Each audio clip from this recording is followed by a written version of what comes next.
Cet épisode est dédié à Soleil qui se reconnaîtra.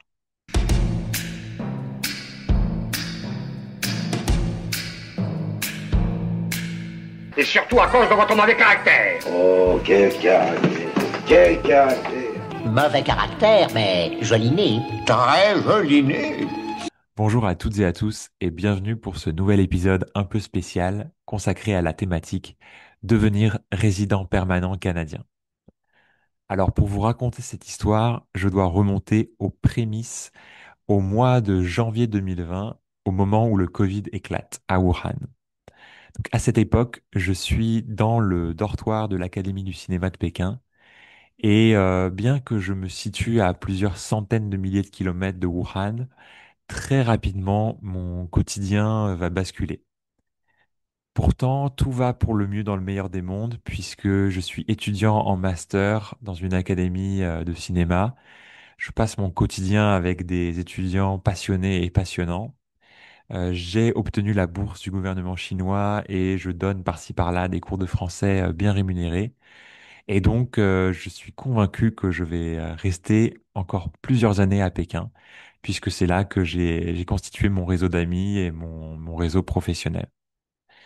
Mais ce que j'ignore, c'est que tout va basculer très rapidement et je vais me retrouver confiné à la chinoise et que ce quotidien va être très très pesant, puisque je n'avais pas le droit de quitter ma chambre. J'avais des contrôles obligatoires de température plusieurs fois par jour. Et le seul trajet qui était possible de faire, c'était pour me rendre à la cantine de l'école. Sauf que à ce moment-là, l'école était désespérément vide. Tous les étudiants étaient repartis dans leur province natale pour fêter le Nouvel An chinois auprès de leur famille. Et moi, je faisais partie de ces quelques âmes égarées qui me rendaient deux fois par jour pour manger toujours la même chose. Et je me souviens qu'on était servi dans des espèces de plateaux en métal, comme si on était en prison, et que le choix habituellement très riche de plats possibles qu'on pouvait choisir à la cantine, c'était considérablement réduit. Et on mangeait, en fait, c'est la première fois de ma vie que j'ai mangé un mantou. Alors pour ceux qui connaissent pas le mantou, c'est un supplice pour un Français de manger un mantou parce que les Chinois vont vous expliquer que c'est l'équivalent du pain en Chine. Mais sauf que le mantou, c'est un espèce de, je sais même pas si on peut appeler ça du pain. C'est une espèce de boule de farine et d'eau blanche, molle, donc sans même de croûte, et qu'on mange en général avec des choses assez relevées, avec des condiments, et qu'on mange pas mal dans le nord, dans le nord-est de la Chine, qui vient un peu en remplacement du riz quand on n'a pas de riz. Mais voilà, donc c'est quelque chose qui se mange obligatoirement en combinaison de condiments. Et moi, après quelques manteaux, je me suis retrouvé avec le moral dans les chaussettes et j'ai envisagé très sérieusement la possibilité de revenir à Paris. Alors à cette époque, il y avait déjà pas mal de compagnies aériennes qui avaient suspendu leur vol entre Paris et Pékin, mais je réussis à trouver un vol qui m'emmène d'abord à Moscou et puis ensuite en France. Et je suis content de m'en être tiré comme ça, puisque mon premier vol avait été annulé et il me restait plus beaucoup d'argent sur mon compte WeChat. Donc en fait, j'arrive à acheter un billet avec mes dernières économies et je me dis que si celui-là est annulé, eh bien je suis bloqué en Chine à manger des manteaux pour le restant de mes jours. Donc je suis très très content de pouvoir retrouver Paris, ma famille, du bon pain. Et donc en février 2020, je suis ravi d'avoir pu quitter la Chine. Mais en fait, en quelques semaines, je commence à regretter ma décision, puisque je réalise que je ne peux pas retourner en Chine. Et en fait, bien que j'ai un visa, je vais mettre je crois que plusieurs années à pouvoir rentrer en Chine. Je crois que ça a pris plus de 2 ans avant que la Chine se réouvre. Et pour moi, ça a été très très compliqué à gérer émotionnellement puisque j'avais vraiment le sentiment que j'avais raté un virage et que j'aurais dû rester en Chine à ce moment-là. Je me retrouve à Paris. Alors heureusement, dans un appartement qui est loué par ma mère, qu'on partage avec mon frère. Et je me retrouve confiné là-dedans et assez rapidement, je comprends que je vais devoir trouver un boulot puisque là, je n'ai plus ma bourse, je n'ai plus mes cours de français. Donc, je commence à regarder un boulot au moment où la France se confine. Et finalement, j'arrive à trouver un boulot de vendeur dans un magasin de vêtements. Et après quelques mois, je trouve une meilleure opportunité dans le groupe LVMH qui recrutait à l'époque des gens pour s'occuper du conseil en clientèle des clients chinois qui achetaient des produits de luxe, puisque vous le savez peut-être, au moment où la Chine a été confinée, beaucoup de gens avaient prévu de voyager et en fait tout le budget initialement prévu pour les voyages ont été convertis en achats de produits de luxe. Et donc les groupes de luxe comme LVMH ou Kering ont enregistré des chiffres records à ce moment-là. Et moi, je me suis porté volontaire puisque je n'avais qu'une envie, c'était de pouvoir pratiquer mon chinois dans un contexte professionnel. Et si en plus je pouvais le faire dans le contexte du luxe à la française, bah c'était tout bénef. Et donc j'étais ravi de trouver ce boulot. Mais j'allais vite déchanter puisque j'allais découvrir qu'en fait c'était un environnement qui n'était pas du tout fait pour moi. Puisque bah, d'une part, j'étais payé au salaire minimum.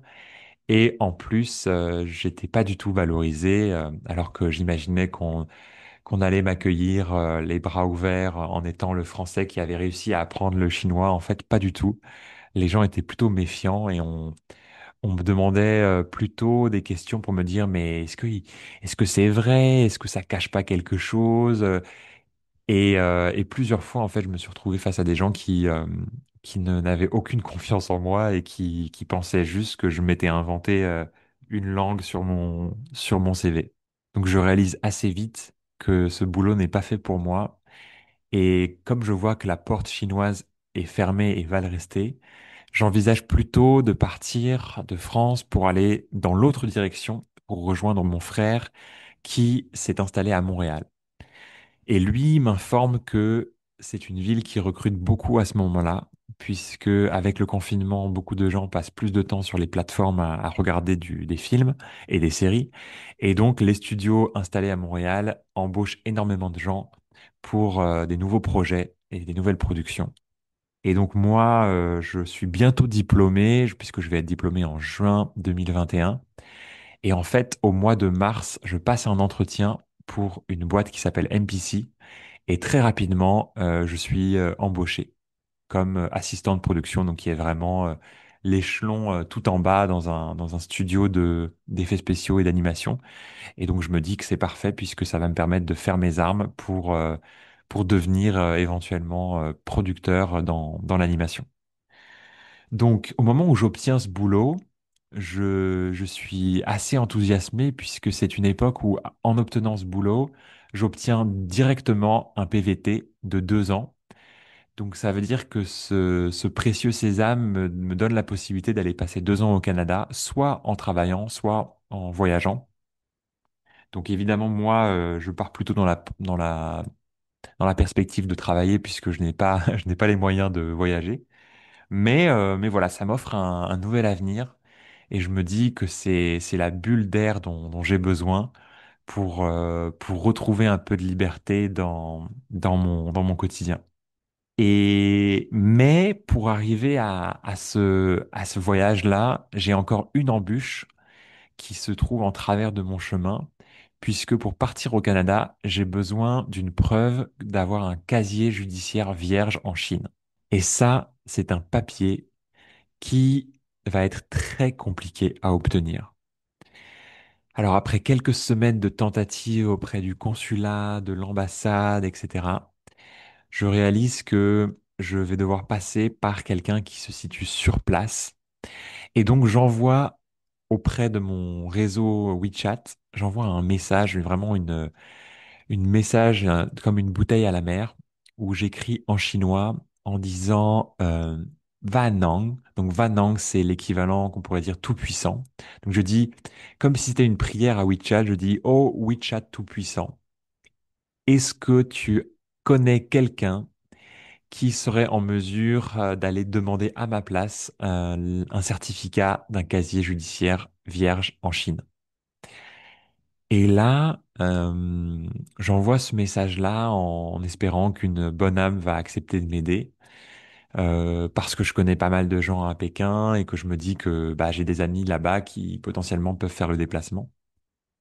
Mais je reçois un message d'une jeune femme que je ne connais pas et qui a comme nom Soleil.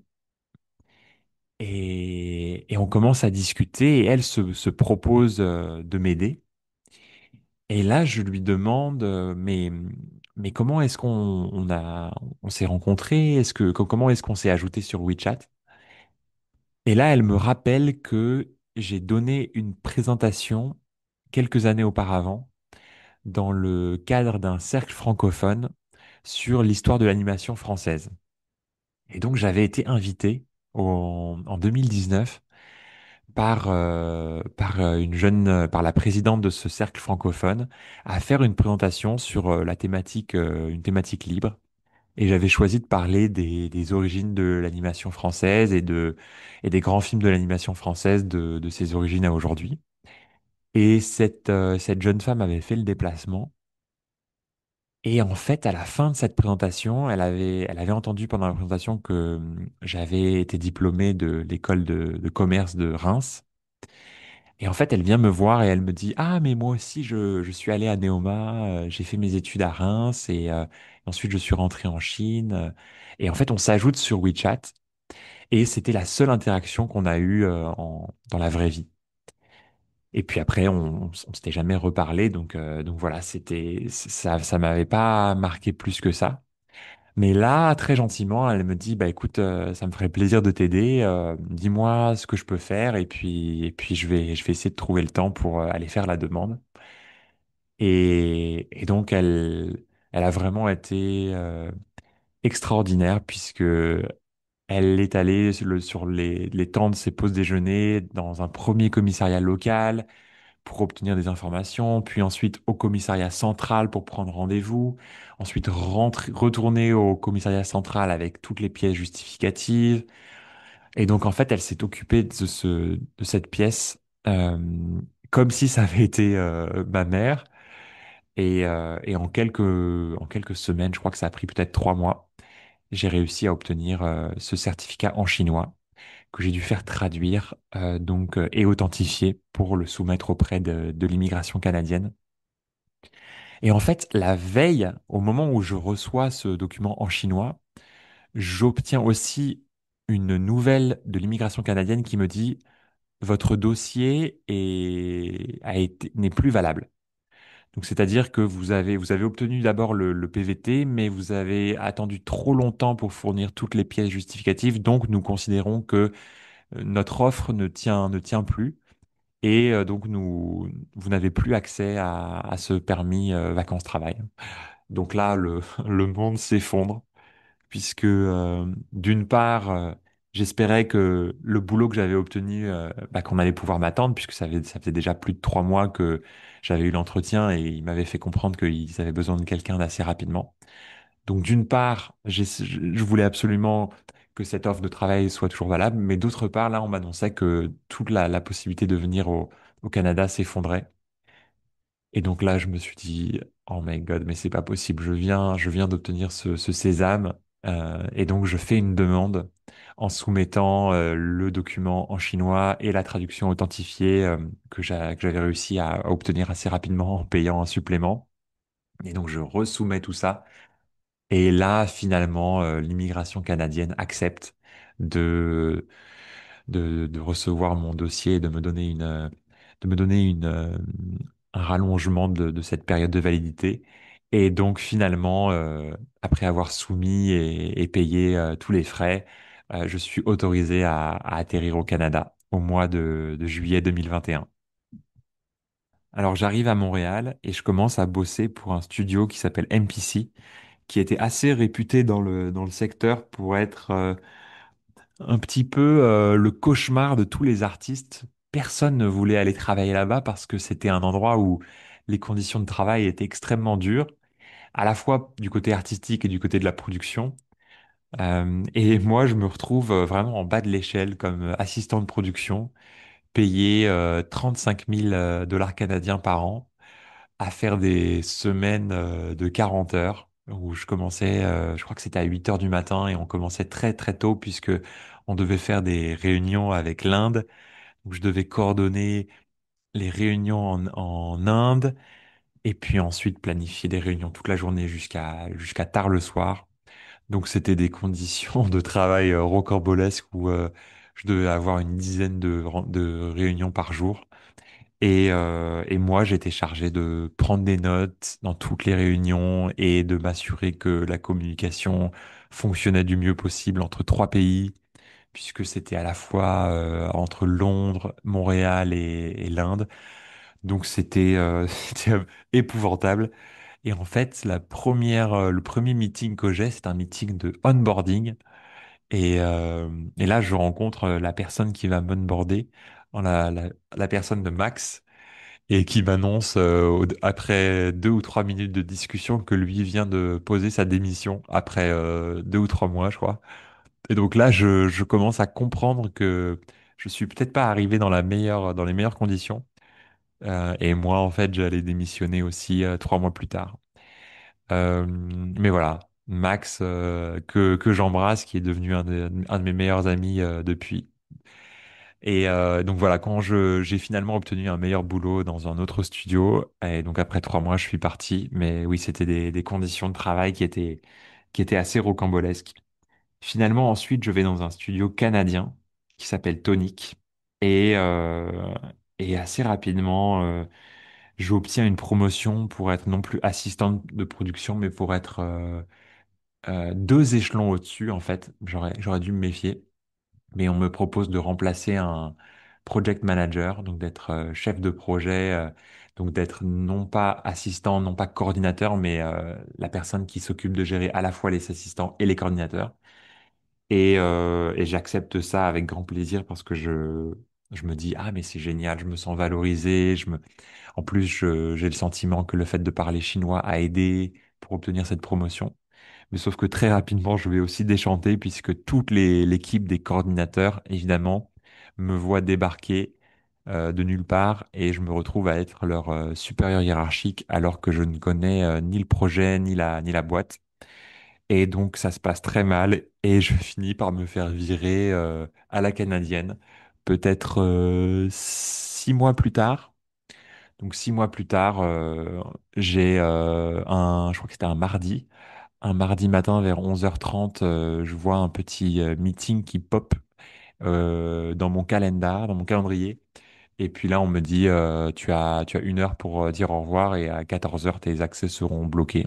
Et donc, sans aucune, aucun message préliminaire, on me dit, bah voilà, tu ne fais plus partie de la compagnie, donc tu n'as plus accès à aucun service, aucune messagerie, aucun email.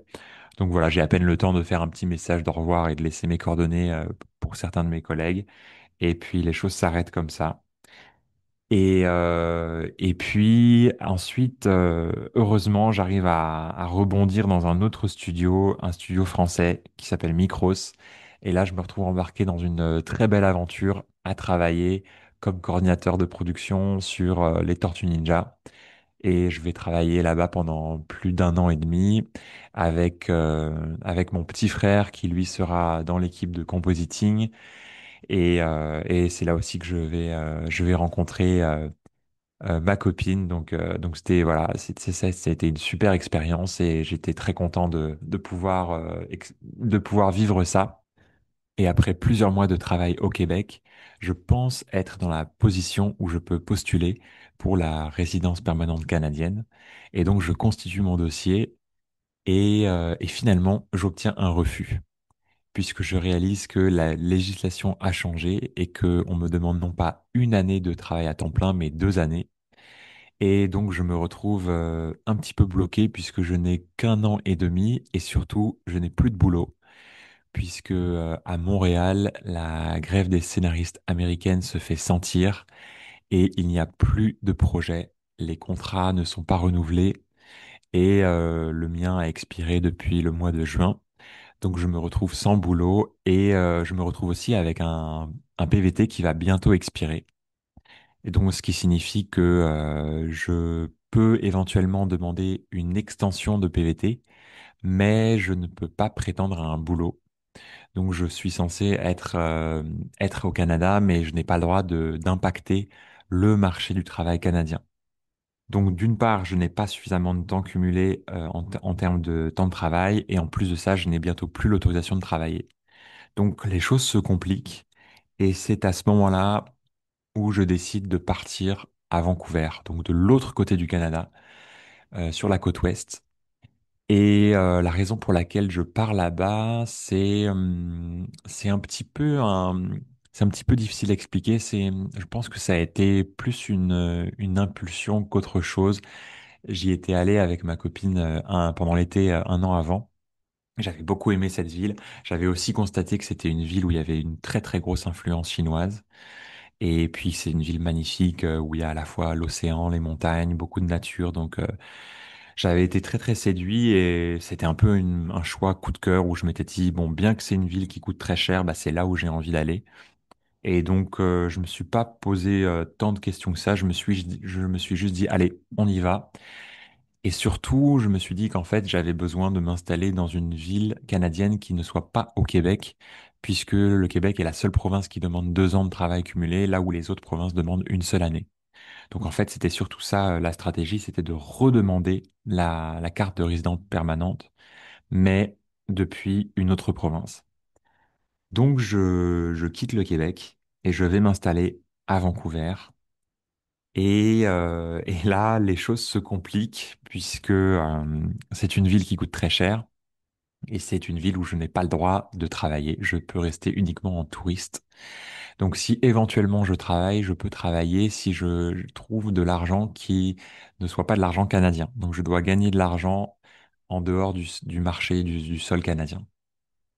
Et c'est à ce moment-là aussi que je décide de me reconvertir pour me spécialiser dans l'éducation du français et donner des cours de français à temps plein, notamment à des étudiants qui sont sinophones, des étudiants qui viennent de Chine et qui peuvent être un petit peu partout. Et c'est là tout l'avantage de ce boulot, c'est que je peux gagner de l'argent de gens qui ne soient pas situés géographiquement au Canada. Et donc je commence là-dedans. Et puis, ça faisait déjà quelques mois que je m'étais constitué une petite audience sur un réseau social chinois qui s'appelle Red Note Xiaohongshu. Et donc, j'ai continué à poster régulièrement des vidéos en français. Et puis, petit à petit, j'ai eu de plus en plus de gens qui m'ont suivi sur cette plateforme-là. Et puis, aujourd'hui, j'ai une communauté d'environ 30 000 personnes. Donc voilà, les choses se sont bien arrangées. Mais c'est vrai que les premiers mois à Vancouver ont été très compliqués, puisque j'ai déménagé 4 fois la première année. C'est une ville où les situations immobilières peuvent être très compliquées, les loyers sont assez élevés, et puis on peut se retrouver on peut se retrouver dehors en fait du jour au lendemain. C'est ce qui m'est arrivé notamment une fois, même 2 fois. Vancouver est une ville absolument magnifique, mais où il faut avoir les reins solides et être capable de flexibilité, puisque les situations peuvent changer du jour au lendemain, que ce soit pour les boulots ou pour les propriétaires. Donc voilà, il faut être conscient de ça quand on s'installe à Vancouver. Ce n'est pas fait pour tout le monde. C'est une ville assez instable sous pas mal d'aspects, mais où quand tout va bien, c'est une ville qui vraiment s'apparente au paradis. Et je suis vraiment très content de m'y être installé, puisque là, ça fait un peu plus d'un an et demi que j'y suis, et maintenant j'ai retrouvé un peu plus de stabilité. Et donc, c'est une ville où l'hiver est pas toujours très agréable parce qu'il pleut beaucoup, notamment entre le mois d'octobre et la fin d'année, on a beaucoup de pluie. Mais le printemps et l'été sont vraiment des périodes absolument d'une beauté époustouflante. Et bah donc je vous invite à tous ceux que ça intéresse de faire des excursions dans cette ville-là, peut-être à partir du mois de mai, quand le printemps commence jusqu'à la fin septembre, c'est vraiment une période qui est super. Et puis aussi où on peut graviter autour de pas mal d'endroits très très beaux. Il y a toutes les îles, il y a l'île de Vancouver pas loin, il y a aussi les États-Unis, Seattle, puisque une fois qu'on a cette carte de résident permanent, on peut enfin quitter le pays librement et revenir un peu quand on veut. Donc ça permet aussi d'aller explorer les États-Unis, d'aller un peu plus loin. Donc c'est génial. Mais il faut pas non plus s'aventurer trop loin puisque dans les 2 ans et demi qui suivent l'obtention de cette carte, ces 2 ans et demi qui sont assez importants puisqu'on cumule des jours et c'est à partir de 2 ans et demi de temps passé au Canada qu'on peut prétendre à la citoyenneté. Et donc là où la carte de résident permanent expire, et ben la citoyenneté c'est pour toujours. Donc le passeport, une fois qu'on l'a, c'est bon. Donc c'est aussi ça la prochaine étape qui est beaucoup plus simple à obtenir une fois qu'on a sa résidence permanente. Donc voilà un petit peu le projet pour les 2 ans et demi qui viennent, c'est de essayer de cumuler un maximum de jours ici au Canada et de profiter de la beauté de la région et pour ensuite pouvoir faire des voyages peut-être plus éloignés, notamment en Amérique centrale et en Amérique du Sud. Donc, il y a beaucoup de choses à voir ici. Mais voilà, dans l'ensemble, le Canada est un pays qui a beaucoup à offrir et je dirais au premier rang un climat social qui est vraiment apaisé, où on se sent bien, on se sent en sécurité. Il y a aussi beaucoup de diversité, donc c'est un endroit exceptionnel pour l'apprentissage des langues notamment, l'apprentissage du mandarin, du cantonais, de l'espagnol, même de l'anglais évidemment. Voilà pour ce retour d'expérience. N'hésitez pas si vous avez des questions, je serais ravi d'y répondre. Et je vous souhaite à tous une belle fin de journée et je vous retrouve bientôt pour un prochain épisode.